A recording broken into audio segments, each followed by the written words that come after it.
Free fire গেমটা এমন একটা গেম যেটা যে একবার খেলছে সে বারবার খেলতে মনে চায়।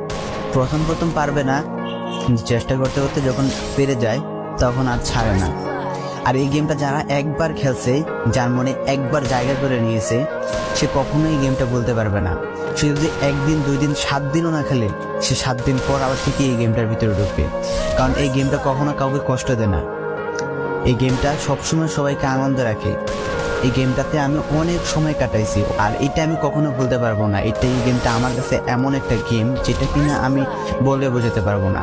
অ্যান্ড এই গেমটা শুধু আমার কাছে না, আমি মনে করি যে প্রত্যেকটা ফ্রি ফায়ার প্লেয়ারের কাছে অনেকটা ইমোশনাল টাইপের একটা গেম হয়ে গেছে। কারণ এই গেমটাতে বর্তমানে যে অবস্থা হচ্ছে, যে গেমে এমন আপডেট দিতেছে, আপডেট দেওয়ার কারণে পুরো গেমটাই চেঞ্জ হয়ে যাচ্ছে। আগের ফ্রি ফায়ার আর আগের মতো নেই।